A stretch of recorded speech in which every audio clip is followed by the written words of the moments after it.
नमस्कार प्रेक्षकांनो, तुम्हा सर्वांचं आपल्या या यूट्यूब चॅनलमध्ये खूप खूप स्वागत आहे. तर मित्रांनो, सावळ्याची जणू सावली या सिरियलमध्ये आता एक से बढ़कर एक असं इंटरेस्टिंग एपिसोड आपल्यासमोर येत आहेत.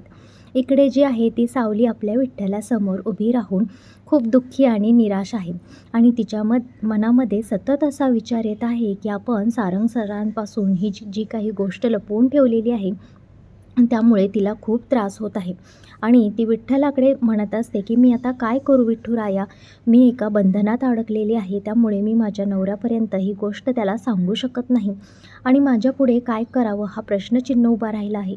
तर आता तूच मला यातून मार्ग दाखव, मला बाहेर काढ. मला खूप अस्वस्थ होत आहे आणि मला कोणत्याच गोष्टीमध्ये काहीच चांगलं वाटत नाही. आणि तोपर्यंत सावलीला जगन्नाथचा फोन येत असतो. सावली फोन उचलते, डोळे पुसते आणि म्हणत असते, हां बोला जगन्नाथजी. जगन्नाथला तिच्या आवाजावरूनच समजतं की काहीतरी सावलीचं बिनसलं आहे. जगन्नाथ तिला विचारतो, काय गं सावली, काय झालं म्हणून? तेव्हा सावली सांगते, अहो काय सांगायचं, काल सारंग सरांनी मला गुरुचा दर्जा दिला होता आणि मला सरप्राईज दिलं होतं. मला गुरु मानत होते ते. तेव्हा जगन्नाथ म्हणतात, की "अगं, ही तर मग चांगली गोष्ट आहे ना. तुला यावर आनंदी झालं पाहिजे. मग तू रडतेस का?" पण सावली म्हणते, "मी रडते ह्याच्यासाठी कारण की सारंग सर माझ्यावरती एवढं प्रेम करतात, पण मी त्यांना माझं सत्य लपवून ठेवते. मी त्यांना धोका देत आहे." तेव्हा जगन्नाथ म्हणतात, "कसला धोका? काय बोलतेस सावली तू?" तेव्हा सावली म्हणते, की "सारंग सरांना माहीत नाही ना, की गाणं मी गाते ते. त्यांना तर असं वाटतंय, की गाणं ही तारा गाते म्हणून आणि हे सत्य मी त्यांना सांगितलं नाही आणि त्यामुळेच मला कुठेतरी मनात माझ्या अ, कुठेतरी मला दुःख होत आहे." त्यावरती जगन्नाथ म्हणतात, की "अगं सावली, यावरती दुःख होण्यासारखं काय आहे? मग तू सारंग तुझ्यावरती खूप प्रेम करतो आणि तो तुला नक्की समजून घेईल. तू असं कर, तू स्वतःहून ही गोष्ट त्याला सांग, म्हणजे तो तुला काहीच बोलणार नाही किंवा तुला तुला का हे केलं, कशासाठी केलं हे तो समजून घेईल." तेव्हा सावली म्हणते, की "नाही, मी असं नाही करू शकत. कारण की मी भैरवी माईला वचन दिलं आहे आणि मी विठ्ठलाची शपथ घेऊन त्यांना सांगितलेलं आहे, की मी ही गोष्ट कोणालासुद्धा सांगणार नाही. मी एका वचनबंधनात अडकलेले आहे. त्यामुळे मी ही गोष्ट कोणाला देखील सांगू शकत नाही." तेव्हा जगन्नाथ म्हणतं, की "खरंच सावली, तू तर एक चौगुण्याची पुतळाच आहेस. तुला काय आता मी बोलू मलाच कळत नाही आहे, की अशी तू वागतेस आणि एवढे शब्द तू पाळत असतेस लोकांचे. त्यामुळे तुझ्यासारखी मुलगी या जगामध्ये शोधून मला भेटणार नाही. पण तू काहीच काळजी करू नकोस सावली. एक ना एक दिवस हे सत्य लपणार नाही. हे सत्य असं आहे, की सत्य जास्त दिवस लपत नाही आणि ते कधी ना कधी सारंगच्या समोर येणारच आहे. पण तू काळजी करू नकोस, कारण की तू काही चुकीचं करत नाही आहेस. तू अगदी बरोबर करत आहेस. त्यामुळे सारंगसुद्धा तुला समजून घेईल." आणि त्यानंतर मात्र आपण इकडे बघतो, की अमृता वहिनींना खूप त्रास होत असतो आणि त्यांच्या मदतीसाठी सावली ही पळत गेलेली असते आणि ती अमृता वहिनींना विचारत असते, "काय होतंय अमृता वहिनी तुम्हाला?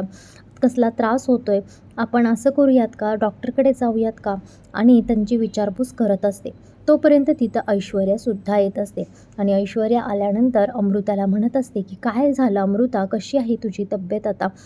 तुला ताप भरला आहे का?" आणि तोपर्यंतच अमृताची अशी अवस्था असते, की काहीच तिला बोलवत नसतं आणि तोपर्यंत तिला उलटी आल्यासारखं होतं आणि ती पळत वॉशरूममध्ये जाते आणि त्यानंतर मात्र बाहेर आल्यानंतर सावली विचारत असते, की "अमृता वहिनी, तुम्हाला पाणी देऊ का? हे देऊ का?" सगळं तिच्यासाठी सावली करत असते.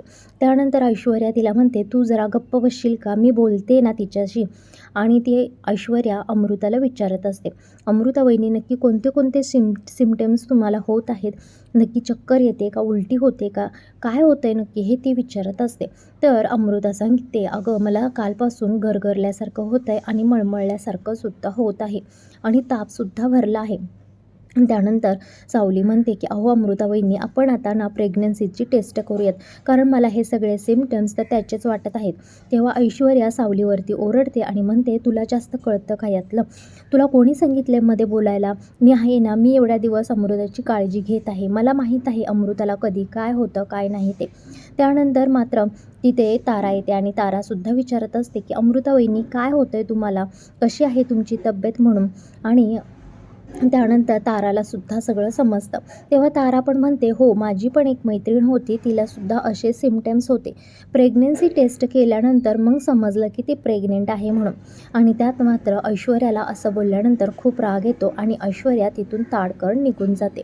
आणि त्यानंतर आपण बघतो की तारा ही जी आहे ती अमृताला म्हणत असते, अमृता वहिनी तुम्ही काही काळजी करू नका, तुम्ही एकदा प्रेग्नन्सी टेस्ट करून घ्या, बघा नक्की तुमची प्रेग्नन्सी टेस्ट ही पॉझिटिव्ह येईल. आणि तारासुद्धा ऐश्वर्याच्या रूममध्ये तिच्या मागे मागे जाते.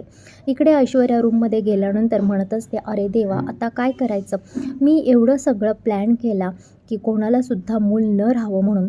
मी तिकडे सारंग सावलीला लांब ठेवलं, इकडे तारालासुद्धा मी सांगितलं तिच्या करिअरबद्दल, आणि अमृताला मी औषध देऊनसुद्धा एवढी मेहनत करूनसुद्धा मी जे व्हायचं तेच झालेलं आहे. या अमृताने माती खायची ती खाल्लेलीच आहे, आता काय करायचं. आणि ऐश्वर्याला मात्र जाम टेन्शन आलेलं असतं. आता काय करू मी, असं तिच्यापुढं प्रश्न उभा राहिलेला असतो. मी एवढी मेहनत केली, एवढं सगळं कुणाला मूल होऊ नये म्हणून मी पदोपदी अगदी एवढी दक्षता घेतली, पण जे व्हायचं तेच झालं. आणि त्यानंतर तिथं येते तारा, आणि तारा आल्यानंतर ऐश्वर्याला विचारते, काय झालं ऐश्वर्या वहिनी, तुम्ही अशा तिथून निघून का आलात. तेव्हा ऐश्वर्या म्हणते की अगं काय सांगणार तारा, ही अमृता आहे ना, हिचं दर महिन्याला असंच काही ना काही नाटक असतं. आणि ती प्रेग्नन्सी टेस्ट करायला जाते आणि ती निगेटिव्ह येते. आणि त्यानंतर मग तिचं रडगाणं घरामध्ये चालू होतं. मी तर यामुळे खूप डिस्टर्बिंग होत असते आणि सगळ्यांच्या लोकांच्या नजरासुद्धा मग माझ्याकडे लागून राहतात. मलाही लोक खूप घरामध्ये मग हे करतात की तू पण बाळ काढ किंवा तुला पण बाळ होऊ देत म्हणून. आणि त्यामुळे मलासुद्धा कुठेतरी डिप्रेशन यायला चालू होतं. पण मला आत्ताच असं काही करायचं नाही, कारण की मला माझ्या सौंदर्यावरती, माझ्या बुद्धीवरती मला खूप भरोसा आहे आणि माझं सौंदर्य मला टिकवून ठेवायचं आहे. आणि नंतर मला माझं पहिलं करिअर सेट करायचं आहे, मला खूप मोठं बिझनेसमॅन व्हायचं आहे. आणि त्यानंतर ऐश्वर्या जी आहे ती ताराला सांगत असते की तारा तू सुद्धा या चूल आणि मूलच्या भानगडीत तू पडू नको, नाहीतर तुलाच असं घरामध्ये राहावं लागेल आणि तुला बाहेरच्या जगदुनियेमध्ये तुला फिरता येणार नाही, तुझंसुद्धा सौंदर्य कुठेतरी कमी होईल. आणि त्यानंतर ताराच्यासुद्धा हे सगळं डोक्यात ती घालत असते आणि तारासुद्धा त्याचप्रमाणे वागायला चालू करते. इकडे मात्र सोहम आणि बबलू दोघे बोलत उभे असतात.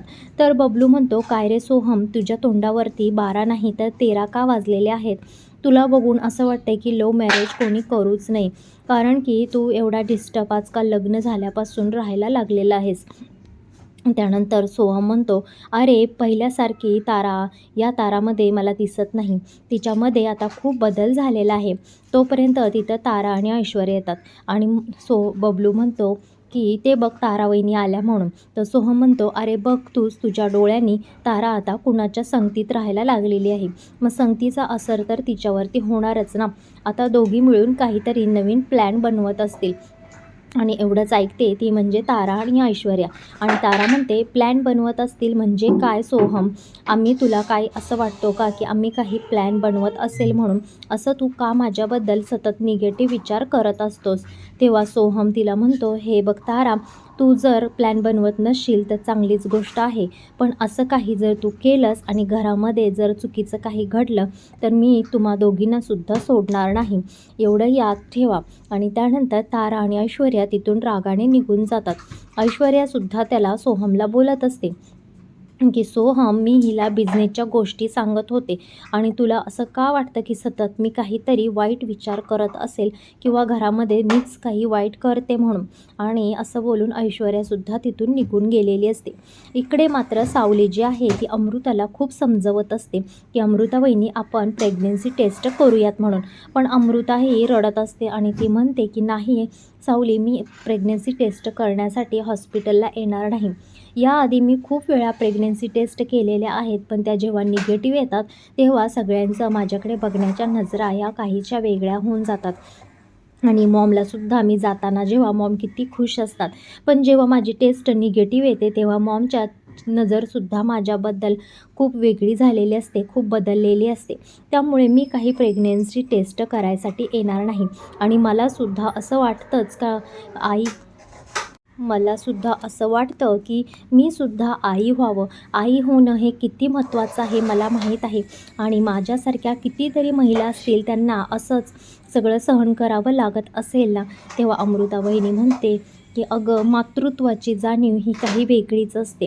त्यानंतर मात्र सावली म्हणते, हो वहिनी तुमचं सगळं बरोबर आहे, पण या सगळ्यातून आता तुम्हाला तर जावं लागणारच आहे ना. आणि सावली जी आहे ती तिलोत्तमाच्या रूममध्ये जाते आणि तिलोत्तमा ही आपल्या रूममध्ये काम करत बसलेली असते. सावलीला बघितल्यानंतर ती मात्र गप्प बसलेली असते. पण सावली म्हणते की अमृता वहिनींना सकाळपासून बरं वाटत नाही आहे, त्यांना ताप येतोय आणि उलट्या होत आहेत. आणि हे ऐकल्यानंतर तर तिलोत्तमाला मात्र खूप खुशी होते आणि ती लगेच हसून सावलीकडे म्हणते, काय झालं सावली आणि ती लगेच सावलीसोबत जायला निघते. गेल्यानंतर मात्र हे सगळं ऐश्वर्या आणि तारा बघतात. त्यासुद्धा तिलोत्तमाच्या आणि सावलीच्या मागे अमृताच्या रूममध्ये जात असतात. तिलोत्तमाला बघून अमृताला खूप रडायला येत असतं. तिलोत्तमा तिला प्रेमाने म्हणते, बाळा काय झालं तुला, काय होतंय म्हणून. तर अमृता म्हणते की मला सकाळपासून गरगरल्यासारखं होतं आणि चक्कर येते. तिलोत्तमा म्हणते, अगं ही तर मग चांगली गुड न्यूज असेल, आपण असं करूया तू डॉक्टरकडे जा, आपण टेस्ट करून घेऊयात म्हणून. नाहीतर असं कर, मी घरीच डॉक्टरांना बोलवते, आपण इथंच टेस्ट करूयात. त्यानंतर अमृता म्हणते, नाही मॉम मी नाही टेस्ट करणार, कारण प्रत्येक वेळी टेस्ट निगेटिव्ह आल्यानंतर मला हे काही सहन होणार नाही. तेव्हा तिलोत्तमा म्हणते, असा निगेटिव्ह विचार नाही करायचा आणि टेस्ट निगेटिव्ह आली तरी येऊ देत, मला काही फरक पडत नाही, पण आपल्याला तुला नक्की काय होतं आहे हे तर जाणून घेतलंच पाहिजे ना. तुला त्रास होतो आहे तर आपल्याला डॉक्टरांना तर बोलावावंच लागेल ना. आणि आपण असं करू, तुला डॉक्टरांकडे नाही टेस्ट करायची तर आपण प्रेग्नन्सी किट जे आहे ते घरीच मागूया आणि किटनी आपण घरीच टेस्ट करूया, म्हणजे आपल्याला समजेल की नक्की काय होतं आहे ते. आणि मग ती अमृताला मिठी मारते आणि तिला समजून सांगत असते की बाळा तू काही टेन्शन घेऊ नको, जरी नाही टेस्ट पॉझिटिव्ह आली तरी काहीच हरकत नाही, आपण नंतर अजून ट्राय करत राहूया, एक ना एक दिवस आपल्याला नक्की यामध्ये आपलं बाळ आपल्याला मिळेल. आणि त्यानंतर हे सगळं तारा आणि अमृता आणि ऐश्वर्या सगळेजण जे आहे तिलोत्तमा मॉमकडे बघत असतात की मॉम एवढी प्रेमाने त्यांच्याशी वागत असते. आणि सावलीला आणि ताराला मात्र खूप हसू येत असतं की तिलोत्तमा एवढं छान आणि पॉझिटिव्ह बोलत आहेत म्हणून. आणि त्यानंतर आता प्रेग्नन्सी टेस्ट ह्या त्या करणार आहेत. प्रेग्नन्सी टेस्टचं जे किट आहे ते त्यांनी मागवलेलं आहे.